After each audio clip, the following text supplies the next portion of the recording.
Halo semua. Semua Muslim percaya bahwa Al-Quran adalah wahyu yang diturunkan oleh Allah secara langsung melalui malaikat Jibril kepada Muhammad. Tetapi kenapa susunan Al-Quran tidak jelas?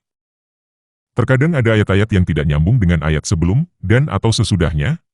Tidak disusun berdasarkan kronologi cerita yang ada di dalamnya, maupun kronologi turunnya ayat. Dan juga tidak disusun secara rapi berdasarkan topik atau keutamaan. Oleh karena itu, pada video ini, kita akan membahas kenapa susunan Al-Quran tidak jelas. Oke, kita mulai aja ya. Perhatian, perhatian, ini peringatan. Nonton tanpa ragi dapat menyebabkan stroke bagi pecandu ajaran kebencian yang tidak mau bertobat. Si tanpa ragi ini Laskar Kristus. Itu waktu tanpa ragi buat video terakhir itu yang waduh luar biasa itu. Mungkin darah dingin naik itu. Jadi, buang kebencian Anda sekarang dan gunakan hati nurani yang bersih demi keselamatan Anda. Nah, ada beberapa pendapat di kalangan ulama Muslim tentang ayat mana yang pertama turun kepada Muhammad. Berbagai pendapat ini dikumpulkan oleh Imam Suyuti di dalam kitab Al-Itqan fi Ulum Al-Quran. Pendapat yang paling populer adalah surah Al-Alaq ayat 1-5. Bacalah dengan dalam kurung menyebut nama Tuhanmu yang menciptakan. Dia menciptakan manusia dari segumpal darah. Bacalah, Tuhanmulah yang maha mulia, yang mengajar dalam kurung manusia dengan pena. Dia mengajarkan manusia apa yang tidak diketahuinya. Pendapat ini berdasarkan hadis Aisyah yang diriwayatkan oleh Imam Bukhari dan Imam Muslim. Menurut pendapat ini, kelima ayat Al-Alaq turun pada tanggal 17 Ramadan tahun 610 di Gua Hiro. Pada malam itu, entah ngapain, Muhammad datang ke sebuah gua, lalu bertemu suatu sosok yang mendekapnya sebanyak 3 kali untuk memaksanya membaca. Tetapi dia tidak bisa membaca. Sosok itu tidak memberitahukan bahwa dirinya adalah malaikat Jibril, dan Muhammad pun tidak menanyakannya karena dia langsung kabur ketakutan. Sosok itu kemudian diidentifikasi sebagai malaikat Jibril oleh seorang pendeta bernama Warakah bin Naufal ketika dia ditanya oleh istri Muhammad yang bernama Khadijah. Nah, surah Al-Alaq ini bukan surah pertama yang ada di Al-Quran, tetapi surah yang ke-96. Selain itu, total isinya ada 19 ayat. Menurut pendapat ini, hanya 5 ayat pertama yang diturunkan di Gua Hiro itu. Sedangkan ayat selanjutnya, dari ayat 6 sampai ayat 19, tidak ada hubungannya dengan ayat 1 sampai ayat 5. Menurut beberapa pendapat ulama, ayat ini diturunkan jauh setelah peristiwa Gua Hiro itu. Entah setelah turun berapa banyak ayat lain, ketika Muhammad berselisih dengan Abu Jahal. Pendapat yang lain adalah, ayat pertama yang turun adalah Al-Mudatsir, ayat 1-7. Wahai orang yang berselimut, dalam kurung Nabi Muhammad, bangunlah, lalu berilah peringatan. Tuhanmu, agungkanlah. Pakaianmu, bersihkanlah. Segala dalam kurung perbuatan yang keji, tinggalkanlah. Janganlah memberi dalam kurung dengan maksud memperoleh dalam kurung balasan yang lebih banyak. Karena Tuhanmu, bersabarlah. Pendapat ini berdasarkan hadis Bukhari dan Muslim juga dari Abu Salamah bin Abdurrahman saat bertanya pada Jabir bin Abdullah. Surah ini juga bukan surah pertama yang ada di Al-Quran, tetapi surah yang ke-74. Surah ini terdiri dari 56 ayat, dan seperti pendapat sebelumnya, ayat ke-8 dan selanjutnya tidak diturunkan bersamaan dengan ayat 1-7. Jadi, dari sini kita bisa melihat bahwa tidak ada kepastian ayat mana yang pertama kali turun kepada Muhammad. Semua ini hanya pendapat ulama yang hidup lebih dari 200 tahun setelah Muhammad meninggal.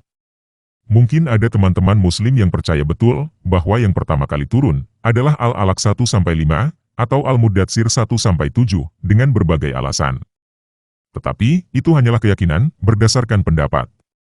Mungkin keyakinan itu populer, tetapi itu tetap bukan kenyataan yang bisa dibuktikan. Nah, bagaimana dengan ayat terakhir yang diturunkan kepada Muhammad? Ada banyak pendapat juga tentang ayat mana yang terakhir diturunkan kepada Muhammad. Pendapat pertama, berdasarkan hadis Bukhari dari Ibnu Abbas, adalah Al-Baqarah ayat 278. Wahai orang-orang yang beriman, bertakwalah kepada Allah, dan tinggalkan sisa riba, dalam kurung yang belum dipungut, jika kamu orang-orang mukmin. Tetapi, Al-Baqarah adalah surah yang kedua. Dan ayat 278 bukanlah ayat yang terakhir di dalam surah Al-Baqarah. Ayat terakhir di dalam surah Al-Baqarah adalah ayat 286. Jika ayat 278 adalah ayat terakhir yang diturunkan kepada Muhammad, berarti ayat 279-286 adalah ayat yang turun sebelumnya, tetapi ditaruh di belakang. Pendapat lain berdasarkan hadis An-Nasai dan lainnya, dari Ibnu Abbas dan Said bin Jubair, ayat terakhir adalah Al-Baqarah 281. Lalu, ada juga pendapat berdasarkan hadis yang diriwayatkan oleh Said bin Al-Musayyab, ayat terakhir adalah Al-Baqarah 282. Tetap bukan ayat 286 yang merupakan ayat terakhir di dalam Al-Baqarah. Selain itu, ada juga pendapat berdasarkan hadis Bukhari dan Muslim, dari Barra bin Azib, bahwa ayat yang terakhir turun, adalah An-Nisa 176. Ayat 176 adalah ayat terakhir yang ada di surah An-Nisa. Tetapi, An-Nisa sendiri adalah surah yang keempat dari 114 surah yang ada di Al-Quran. Dan ada juga pendapat yang populer, bahwa ayat yang terakhir turun adalah cuplikan dari Al-Maidah 3. Pada hari ini, telah aku sempurnakan agamamu untukmu. Telah aku cukupkan nikmatku bagimu, dan telah aku ridho Islam sebagai agamamu. Sepenggal kalimat ini, terselip di dalam Al-Maidah 3, dan tidak nyambung dengan kalimat sebelum dan sesudahnya, di dalam Al-Maidah 3 itu sendiri. Setelah kalimat yang diyakini sebagai ayat terakhir itu, adalah, maka, siapa yang terpaksa karena lapar, bukan karena ingin berbuat dosa, sesungguhnya Allah Maha Pengampun lagi Maha Penyayang. Dan sesudah itu, masih ada 117 ayat setelahnya, di dalam surah Al-Maidah. Jadi, seperti tidak ada kepastian ayat mana yang pertama diturunkan kepada Muhammad, tidak ada kepastian juga ayat mana yang terakhir diturunkan kepada Muhammad. Semua itu hanya pendapat orang-orang yang hidup lebih dari 200 tahun setelah kematian Muhammad. Bagi mereka, yang penting ada jawaban, walaupun itu adalah jawaban yang salah. Dan yang lebih parah lagi, mereka meyakini jawaban yang salah itu sebagai kebenaran. Selain itu, menurut tradisi Islam, di dalam Al-Quran, ada yang disebut Surah Mekah dan Surah Medina. Surah Mekah adalah ayat-ayat yang turun pada periode awal di Mekah, sebelum Muhammad pindah ke Medina. Sedangkan Surah Medina adalah ayat-ayat yang turun setelah Muhammad tinggal di Medina. Perbedaan yang mencolok antara Surah Mekah dan Surah Medina adalah ayat-ayat di dalam Surah Mekah terdengar lebih damai dan Surah Medina lebih berisi seruan untuk berperang. Hal ini terjadi karena sebelum Muhammad pindah ke Medina, dia tidak punya kekuatan militer. Nah, susunan Al-Quran juga acak-acakan antara Surah Mekah dan Medina. Surah yang pertama, Surah Al-Fatihah, tidak jelas apakah termasuk Surah Mekah atau Surah Medina. Ada yang berpendapat Surah Mekah, dan ada yang berpendapat Surah Medina. 4 surah berikutnya, dari surah kedua sampai 5, disepakati oleh para ulama, adalah Surah Medina. 2 surah berikutnya, dari surah ke-6 sampai 7, disepakati oleh para ulama, adalah Surah Mekah. 2 surah berikutnya, dari surah ke-8 sampai 9, disepakati oleh para ulama, adalah Surah Medina. 3 surah berikutnya, dari surah ke-10 sampai 12, disepakati oleh para ulama, adalah Surah Mekah. Jadi, susunan Al-Quran tidak disusun berdasarkan Surah Mekah dan Medina. Tidak disusun berdasarkan kronologi turunnya ayat. Susunan cerita di dalam sebuah surah Al-Quran juga loncat maju mundur, tidak berdasarkan kronologi.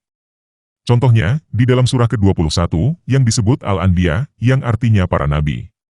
Dari ayat 49 sampai 51, berbicara tentang Musa dan Harun. Kemudian dari 52 sampai 73, mundur bercerita tentang Ibrahim. Setelah itu, maju berbicara tentang Lut, pada ayat 74 sampai 75. Kemudian mundur lagi, bercerita tentang Nuh, pada ayat 70 sampai 77. Pada ayat 78 sampai 82, loncat maju beberapa abad, bercerita tentang Daud dan Salomo. Kemudian mundur lagi, bercerita tentang Ayub, pada ayat 83 sampai 84. Kemudian loncat mundur, hanya menyebut nama Ismail, Idris dan Zulkifli, pada ayat 85 sampai 86. Lalu loncat lagi maju ke Yunus, pada ayat 87 sampai 88, setelah itu loncat ke Zakaria pada ayat 89 sampai 90, dan ke Maryam pada ayat 91. Jadi dari sini, kita bisa melihat bahwa sumber dari mana Al-Quran itu berasal, tidak mengerti tentang kronologi waktu yang ada di dalam Alkitab. Sumber Al-Quran itu cuma comot nama-nama tokoh yang ada di Alkitab, lupa kisahnya seperti apa, dan tidak mengerti kronologinya. Lalu mengklaim sebagai Tuhan para tokoh itu, dan minta disembah pada ayat yang ke-92. Jadi, siapa yang sebenarnya menyusun ayat-ayat di dalam Al-Quran? Ada 3 pendapat menurut para ulama. Pendapat yang pertama adalah penyusunan ayat-ayat Al-Quran adalah 100% ijtihad para sahabat Nabi. Artinya, penyusunan ayat-ayat Al-Quran adalah 100% pekerjaan para sahabat Muhammad setelah dia meninggal. Pendapat yang kedua adalah penyusunan ayat-ayat Al-Quran adalah 100% tauqifi dari Muhammad. Artinya, penyusunan ayat-ayat Al-Quran adalah 100% disusun oleh Muhammad sendiri ketika dia masih hidup. Pendapat yang ketiga adalah penyusunan ayat-ayat Al-Quran sebagian disusun oleh Muhammad ketika dia masih hidup dan sebagian oleh para sahabat setelah dia meninggal. Perbedaan pendapat ini disebabkan karena menurut tradisi Islam, mushaf Quran yang dipegang oleh para sahabat mempunyai susunan yang berbeda sebelum masa kekhalifahan Utsman. Menurut tradisi ini, setelah Muhammad meninggal, Utsman menstandarkan isi Al-Quran dan membakar Al-Quran lain yang berbeda. Nah, kalau kamu adalah seorang Muslim, kamu mau memilih untuk meyakini pendapat yang manapun, itu terserah kamu. Tetapi, saya punya pendapat sendiri yang berbeda dari pendapat para ulama Muslim. Karena semua sumber pendapat itu adalah cerita yang baru ada, lebih dari 100 tahun setelah kematian Muhammad. Pendapat saya berdasarkan fakta naskah kuno yang masih ada sampai pada hari ini. Fakta yang pertama adalah naskah tertua Al-Quran yang disebut naskah Birmingham, kemungkinan sudah ada sebelum Muhammad lahir. Berdasarkan uji karbon, naskah itu kemungkinan ditulis pada tahun 568, sedangkan Muhammad lahir pada tahun 571. Isi naskah Birmingham ini hanya sebagian surah ke-18 sampai ke-20. Seiring dengan berjalannya waktu, isi naskah Al-Quran terus bertambah, sampai naskah Topkapi yang ditulis pada pertengahan abad ke-8. Setelah pertengahan abad ke-8 itu, setelah berganti dinasti menjadi Abbasid, baru ada cerita tentang Muhammad yang ditulis Ibnu Ishaq di dalam buku karangannya yang berjudul Sirah Nabawiyah. Jadi, menurut saya, isi Al-Quran bukan berasal dari satu orang yang bernama Muhammad, tetapi berasal dari beberapa orang selama kurun waktu kira-kira 200 tahun dari pertengahan abad ke-6 sampai pertengahan abad ke-8. Penambahan dan penyusunan isi Al-Quran dilakukan oleh dinasti Umayyad, lalu dihentikan dan difinalisasi oleh dinasti Abbasid. Setelah itu, baru muncul cerita-cerita karangan tentang seorang nabi bernama Muhammad, dan muncul teori-teori atau pendapat-pendapat tentang bagaimana Al-Quran terbentuk menjadi sebuah buku. Dinasti Umayyad dan dinasti Abbasid melakukan hal itu demi kepentingan politik, supaya mendapatkan legitimasi sebagai penguasa yang diridhoi oleh Allah. Menurut saya, Al-Quran hanyalah buku karangan manusia yang diyakini oleh sebagian orang sebagai wahyu dari Allah. Kalau kamu bertanya, kenapa Al-Quran begini begitu, yang intinya, sepertinya Al-Quran berasal dari Allah. Saya mau menjawab, buku apapun juga, termasuk Doraemon dan Donald Bebek, kalau kamu meyakini itu adalah wahyu dari Allah, maka buku itu akan terlihat sebagai wahyu dari Allah bagi kamu. Keyakinan itu bukan kenyataan. Kalau kamu tidak meyakini Al-Quran sebagai wahyu dari Allah, kamu akan melihat dengan jelas bahwa Al-Quran hanyalah karangan manusia yang berantakan dan tidak sempurna. Oke, sekian video kali ini. Yesus Kristus penguasa saya mengasihi kamu.